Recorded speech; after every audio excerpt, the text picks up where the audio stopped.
Is there a point that you get to and you say, you know what, I'm ready enough, I can just live my life now and I don't have to do this anymore? The most important question is, how do you guys feel about my scarf? Is it too much? Not enough. No, I like it. I like it. It could be a little louder. A little bit brighter, maybe? Yeah, a lot of heat gets lost out of your... So nice. Hey friends, welcome back. My name is Jason, and the three of us here are preparedness-minded individuals. This is Bill, and this is my friend Nate. Bill's my friend too. Some days. Some days. Anyway, we're discussing preparedness and the concept of when are you finished? When are you done prepping? Is there such a thing? So that's my first question for you guys is when are you done? Is that even a thing? Two sides of the coin, and the first side is you should always be improving your foxhole. Mm-hmm. Right? There's always something to get better, something to change, something to tweak, and you should always be analyzing who you are as a person and what you are doing. So there's always something to do. Is what you're concerned about becoming too consuming in your mind?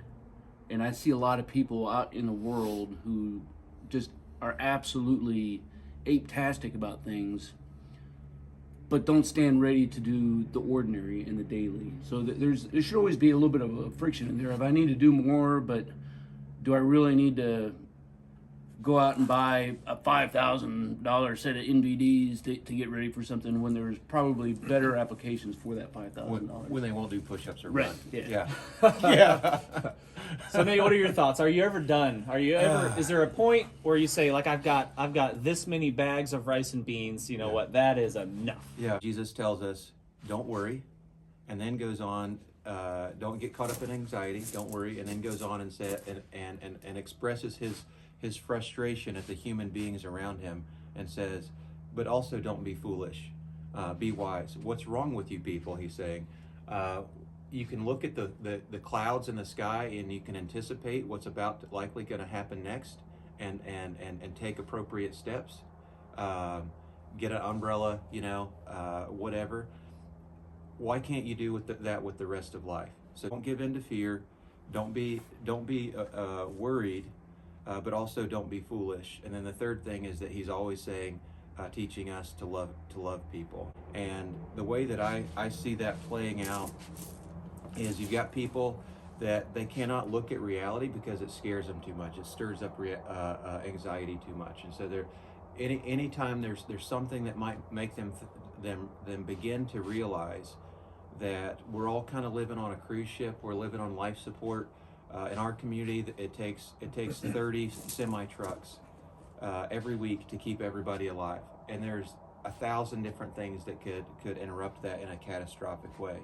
And man, that's so scary. Turn that off. Let's not pay attention to that. Just cover your head. Just with the cover. blanket. The monster's not there. Yeah. And they think, you know what? I'm just going to trust the Lord and not think about that. Well, you're disobeying the Lord by being foolish. The other version of worry in that is where you say, you know what, I will give a little bit of attention to that, and I'll take stock of my life. I see that I have three guns and a week's worth of food. The dude goes out and buys 3 more guns and 5 more weeks worth of food, and so now their family, he's got 6 guns and 6 weeks worth of food. Congratulations, you've now let your family down at week 6. And now become a danger to your community at week 6, instead of at week 1. And how many guns can you shoot at one time? Right, that's right. I can do 4. Yeah, 4 is my record. If I stack it, Stacking triggers. Stacking triggers. I eat pineapple in the wintertime in southern Appalachia. Yeah. I love that. I'm so grateful for it. To fail to recognize that is to fail to be grateful for the life that I have. Maybe we get to a place where we feel complacent. For me and mine, hey, me and my family, we're good. We got our stacks of beans and my rifles pointed out. But man, what a small life. If there is no drive, there is no desire to love other people and to see potential threats and concerns and vulnerabilities. And what's the point? What's the point? That's what I always say. And make a difference. Yeah, living in a hole is not a way to live your life. I've never understood that concept, and I see it in the comment section on videos all the time. It's like people say, I don't have any friends, I don't have any family, but I've got 15 years of food. Even one guy, I think, said 25 years of food. Jeez. But he's all by himself, and it's like, what's the point? Yeah. Like, why would you want to live that way? That sounds like prison. Yeah. Maybe worse. Yeah. Maybe worse. And I think that's just, it's not an answer specifically of like, hey, you need 3 years worth of whatever, but like it frames the conversation. Yeah, way to not answer the question. Yeah. Good job. Yeah, I was looking for a cold, hard answer, and you failed. Yeah. Here's what I'm hearing from the two of you is that there needs to be a balance, right? There needs to be a balance between preparing and living your life, right? And going too far down the hole of preparedness can distract you from the things that are really important.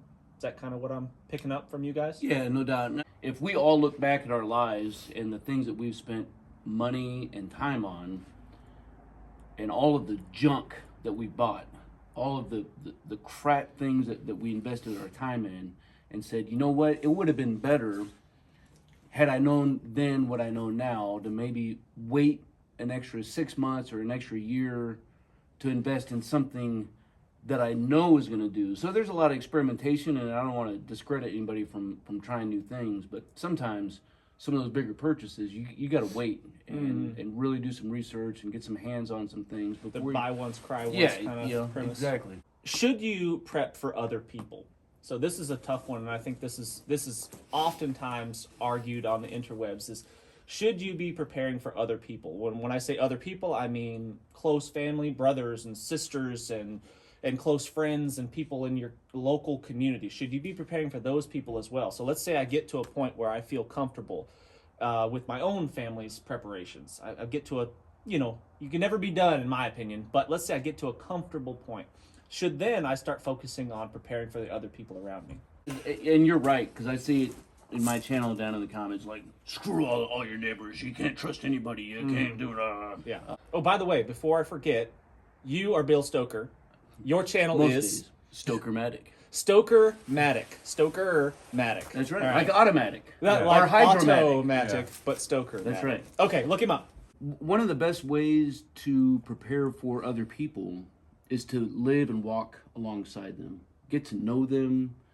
When they have a tree that falls down, go help them clear the tree. When they have other issues or ailments, you go and be present. That presence will do actually two things. It will tell you what kind of people that you're living with or living around, especially in your community, but also tell you what those actual needs are that they have. When it comes to like family and close friends, it's easy once you get in a prepared mindset to lose trust in humanity. It is so easy to see the darkness in other people, whether they're brother, sister, mother, father, all the people that they're going to betray me. What kind of life are you living when that is what you see in other people is all that darkness? Yeah, I used to listen to these like post-apocalyptic books from time to time on audiobook when I was working. I listened to quite a few of them, half a dozen or so, and then I got to a point at the end. I was like, you know what? I gotta stop listening to these books because they're making me paranoid about everything. I was like, this is ridiculous. Like you can't trust anyone. You can't rely on anything for any reason. And I was like, you know what? I gotta stop. Yeah. Piggybacking on what Bill said, that your love for people should always be greater than your ability. Like there's wrong things in the world that are happening all the time that I wish I could just say no. Yeah, it's enough of that. Enough of that. Part of what we need to be doing is we need to be getting to know all the people in our life, our neighbors, our friends, things like that, and just know what their strong parts are, their weak parts, who you can trust and who you can trust in what ways and whatever. Part of what we're doing right now is looking out for other people by having this conversation and posting it on the internet is hopefully somebody listens to this and they maybe we can encourage somebody to make wiser decisions in their life. That is the goal, right? I mean, that's the whole purpose behind making videos. My whole purpose behind making videos, I don't know if you've caught on, but hopefully you have, is that I want to inspire people to live their lives to the fullest and not live their lives in fear. That's my whole point in making videos. I might be showing you how to tie a knot or rub two sticks together, but that's not really the purpose of the video. It's that you are prepared enough to go out and enjoy your life and share it with the people around you, share it with your kids and experience awesome things in your life and not just look back and be like, well, I stacked rice and beans to the roof, but I really didn't do anything. Very unfortunate if you went through life and looked back and didn't have much to show for it other than a few ammo cans of filled full of 5.56, right? So that's the whole point for the reason why I do what I do. But I want to know from you guys, if getting back on track here, it sounds like to me, and I feel exactly the same way you guys do. Your preparations are the most important thing you can prepare is probably your community and the friends and the network and your family and the people around you, because that's who you're going to be reliant upon if things should go south, right? Even when things don't go south, that's who you rely on. If you broke down on the side of the road, who do you call? Or you just have some feelings that come up, and you Yeah. gotta call your friend. Yeah, you know, you just need someone to Yeah. cry with. Yeah, just need a good cry. Right. Just need to have a good cry. Once a week or so, I call Nate, I cry, and Only then I feel once? better. Yeah. Yeah. Oh, twice? You're a two-timer. You got those are rookie numbers. You got to pump those babies Yeah, up. I'm very busy. Yeah. All right. So getting back on track, yes, community I think is so important. It's probably number one. Are there minimum requirements? Do you guys, when someone asks you and says, hey, like, what should I be doing? If, let's say they're just getting started out, you know, they say, what should I be doing? How much do I need? What do I do here? Do you have like a minimum requirement that you would suggest to somebody for as far as food and all the stuff? Basically, yes, but no. Thank you. Thanks for watching. and We'll see you next time. Yeah, same. I agree with that completely. I'm a little against the packing list mentality. I'm more of a guy who says, what are the areas that I need to have emphasis and focus on? So food, fire, water, shelter, first aid, navigation, communication, maintaining a core body temperature, communication, and most importantly, your virtues. Just like with our kits that we carry, I have a layer 1 kit. It's what's on my person, like physically in my pockets. Maybe we should do a gear dump and see what we're all carrying. And then the next layer is now I have a backpack and some load-bearing equipment. After that, I have what's in my vehicle. After that, I have what's in my house. And so you keep layering all of these things, knowing that there's absolutely no telling what the situation is going to call for what you need. But you need to be able to affect all of these things to be ready. Yeah, I always preach layering your equipment too. The same thing, like you said, on your body, in your vehicle, in your house. You have redundancies, right? You have the most basic stuff in your pockets for the most part. Right. Like I'm never going to be rubbing 2 sticks together. The chances of me having to rub 2 sticks together is so small. It's like the most infinitely You small. got a lot thing. of things wrong. Everything went wrong. Everything in my life went wrong, and I was kidnapped and stripped naked and thrown out into the wilderness. Sounds like a good time. Yeah, That's I mean, which I'm in. You know, I'm into that. If you guys are That's a wanting good to watch place that. to. I do a lot of leadership stuff, and the most important thing for me in another person is that can I trust them, like their character, and then do they have a good attitude, and then second in that, like, do they have some good competencies? Like I would take any of my friends just with like grateful with any of those things, because are they easy to get along with? Are they divisive? Any of those sort of, like, I don't care how much rice and beans and bullets and whatever else you've got. If you're a divisive person that I can't trust, that I enter you into the group and all of a sudden there's drama and friction. Like, I hate that. Get away from me. Yeah. I want somebody that's easy to get along with, that helps me maintain my good attitude in the face of adversity. And then on top of that, if you do have some good skills, great, you know. But I don't care about the other things if I can't trust you and you don't have a good attitude. You can throw out some things of like, hey, this is enough. You should be well-rounded. But I think it's wise to look at the world right now and say, I can buy rice and beans and wheat and all of that stuff for like 50 cents a pound or less. Yeah. Even with the raised food prices, it's still cheaper. It's so cheap. Yeah. And I encourage It's still cheaper you, than growing it yourself. yeah, I encourage you to try to grow some beans and then shell those beans Yeah. and put 5 pounds of beans together. It's Yeah. a lot of work. Yeah. This guy was asking me this the other day, you know, like how much, and I said more. You know, like that's Yeah. because it's just appreciating and respecting what it is that you have. And I don't mean to be anxious about that. If people from other times and places could come here and walk around our grocery stores, you know, and be like, oh my gosh, this is amazing. It's so easy Yeah. to get this stuff. Yeah, you people live like kings. You live like kings. It's amazing. Yeah. You know, like life is easy, food's easy to Yeah. get, and it may not always be that way. Yeah. And if you are good, and you have some money left over, it increases your ability to help other people. And I know everybody's got financial stuff, but like, guys, let me tell you, I know a bunch of like people who are poor that they could tell you right now what the to the cent what the cost of a gallon of milk is. They watch gas prices with like people holding a lottery ticket. Just waiting. Just waiting. One cent, You're, I'll take all it. right, I'm not getting $5 today. Now I'm getting 10. Yeah, you know? yeah. They've put 6 months and a year's worth of food away. Yeah. You know, because when they can, they shell out a few more dollars and they get some more rice, Yeah. or they get some more wheat, or they get some more whatever. Yeah. One of my favorite books was written by Thomas Merton, No Man is an Island. And he's not the first person to coin that phrase, but I'm thinking, about that person who has 25 years but lives a solitude life, separated from everybody else around them. You're forgetting that there are other people around you, and those other people could be threats. Like, what good does it to have 30 years of self-sustainment if you can't deal with what's happening around you? So having a good community is just absolutely paramount. Something I used to tell my younger soldiers in the military was, they'd come to a PT formation wearing raggedy uniforms, and I'd dog them out and make them push until they were puking or whatever. No. Most, yeah, it's true. But I was like, look, guys, if you, because you got a clothing allowance to go buy replacement uniforms, but it all goes to beer.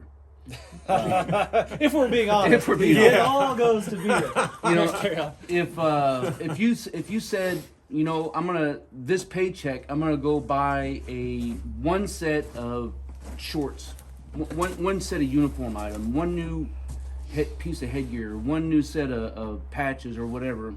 You don't have to go crazy and go into crazy debt to get right. Yeah. You could go to the grocery store and buy one bag of rice extra a month. Yeah. And imagine what that's going to do. And now, in some ways, it's an investment because it's going to be more expensive next year. Yeah.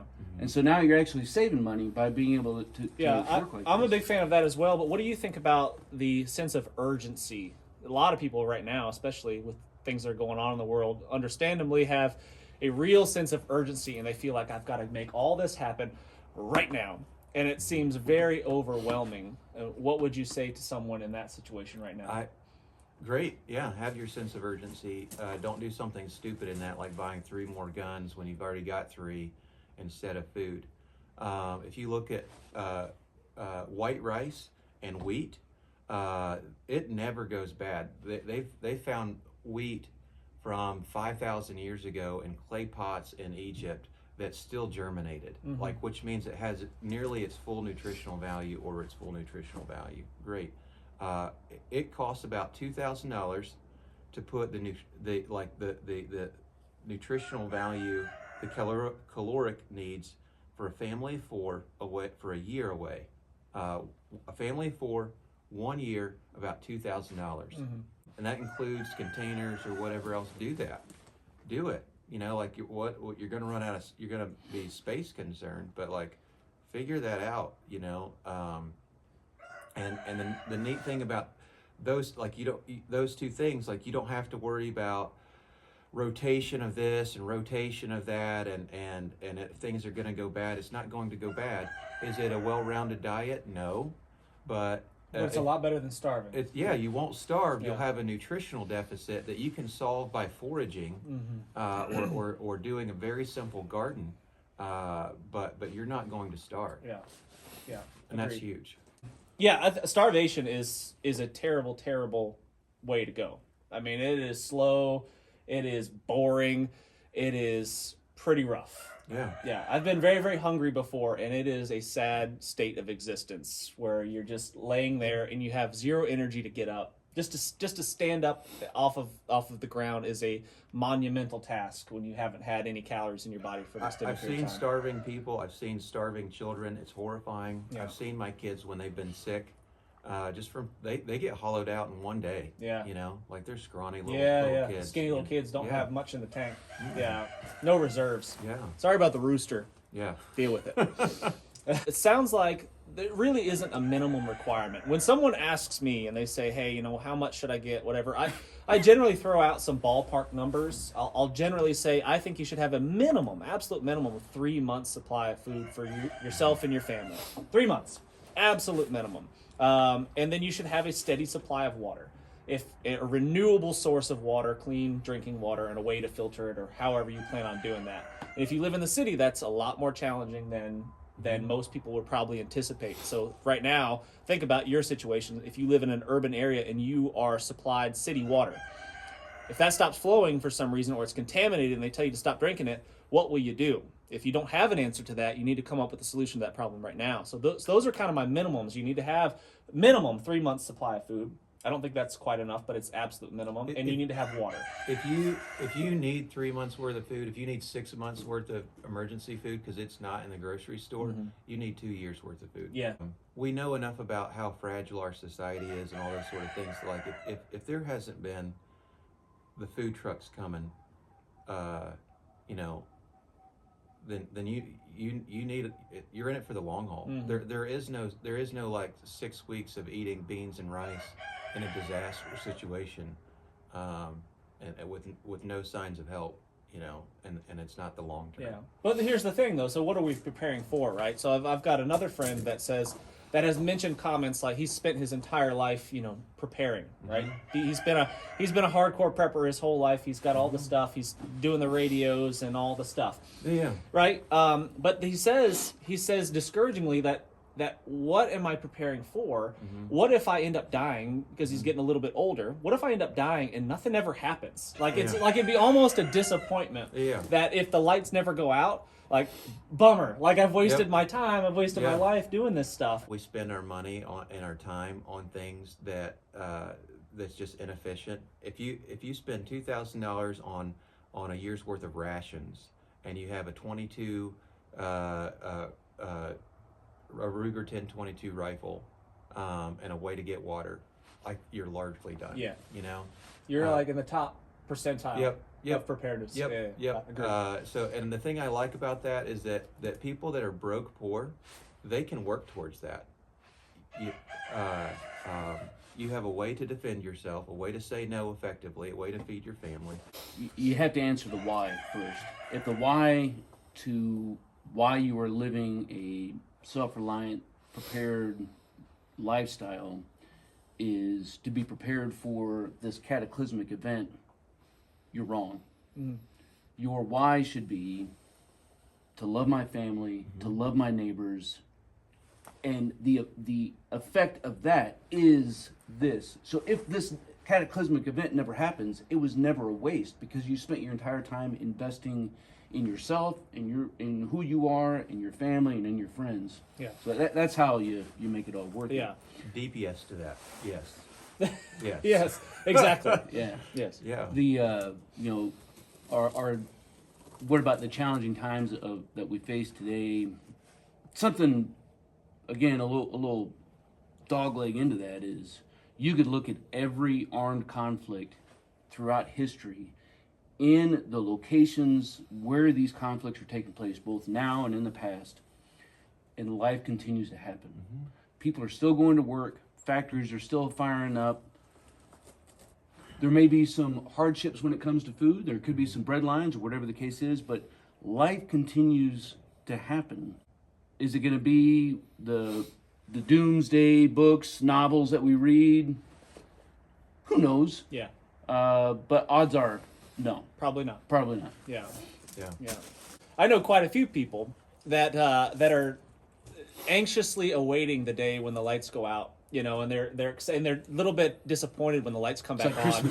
Yeah, like the power goes out and they're like, is this it? Is this the one? And then the power comes back on and they're all sad. Yeah, they're all sad and mopey for a day or two. But I'm definitely not one of those people. I want the lights to stay on. I want the good times to keep on rolling. I anticipate that they won't, but I really want them to. I want to continue going out to eat with my family when I feel like it. Just whenever I feel like it, I can just roll out to a restaurant and the gas is cheap and the food is cheap. It's basically free compared to what it has been. It's so good. Yeah. We're so blessed. So blessed, and I want the good times to keep on rolling. I have no desire for them to come to an end. I guess I enjoy testing myself. I enjoy some of the challenges. I do in some ways look forward to difficulties because it allows me to test my skills, my knowledge, my abilities, my equipment. I like that kind of stuff. That's kind of what I'm into, obviously. But I don't wish that upon my family, that's for sure. You know, I wouldn't mind so much if the power went out right now. I would embrace a little bit of the suffering for at least a little while, until I got tired of it. Yeah, and I would be grievously sad for all the people that aren't going to be okay. Yeah, You know, which would be a lot. Yeah. And I would, if the lights go out, like I'll be okay for a little bit, but like emotionally, I will be so sad and having a lot of conversations with God because of all the people that aren't okay. Right. You know, and that's partly what these videos are about. A lot of people think, you know, if things go bad, I'm just going to drive to so and so's house, to this person or this person, and that's a really dependent kind of mentality. I'm going to go here and let that person take care of me. You may not think about it that way, but you're thinking, I'm going to show up and I'll be okay there or here or here. It's like you have a mindset of a child. You might want to have a place that to relocate to if things aren't okay where you're at, but you need to have a conversation with those people and think about how you can show up as an asset, not a dependent. Somebody that's going to make those people stronger and more capable and more able to help other people. Because if you showed up at my place, and you as a dependent, as a child, basically, if I can take care of you at all, you've just degraded my ability to help my neighbors, and I don't. And your kids. And my kids, because you're a grown person, but because of the decisions that you've made, you're asking me to scrape food off of my 3-year-old's plate to feed you and your children. Don't be a better person than that. A lot of people are selfish. I think that's definitely a thing. But a lot of people they're so caught up in the idea that nothing bad's ever going to happen. Times are great. Nothing bad's going to happen. I don't need to do this. And then their fallback is if something does happen, I'll just run over to Nate's house because he's got it figured out. And I've had that conversation with people in my family too. I think we've all had that conversation probably. And they say, "Oh, we'll just come to your place because you're the most ready that I know." And I'm like, "No, because you don't understand. That sounds like a good idea." And while I would want to help everyone that I could, it's just not realistic. I can't house 20 people in my house for an extended period of time. It's just not going to go well. They're too lazy and childish to even think for themselves. They don't realize how much food and how much whatever that they cost. We live in a rural environment. There's effectively no food supply here. It would take, we figured this out, it would take like 83 deer to feed a family of 4 for a year. 83. A family of 4 needs a deer every 4.5 days. Check my math on that. Like the deer population under the cattle population here under perfect conditions, perfect butchering, perfect slaughter, perfect distribution would feed the population here for about 14 days. Whoever you think that you're going to become a dependent of, their ability to feed you and take care of you is nearly non-existent. I don't care who they are. Like you are expensive. Your family's expensive. Really expensive. Calorie wise. And if you just chunk out, be the adult that some of these poor people are that I know, that they're squirreling away rice and beans and wheat and whatever, you know, that they're hey, maybe I won't get milk this week. I'm going to get another few pounds of rice. Like they're adults. You know, they're poorer than you probably, but they're making responsible decisions. Yeah, that goes back to my earlier question: is should we prepare for others? And yes, and I think the most important thing that we can do to prepare for others is try to spread the good word, educate them as much as you possibly can on things that they could be doing to provide for their own families. Because, it's not a plan just to go to run somebody else's house and expect them to take care of you. That is not a plan. Like you said, it's super childish. It's infantile to think that you can just show up. I can just show up to Bill's house and, Bill, feed me. I need a spare set of clothes. Coffee and eggs. Yeah. Where am I going to sleep? Fresh linens, please. Like It's off my pillow. It's ridiculous to think that you could do something like that.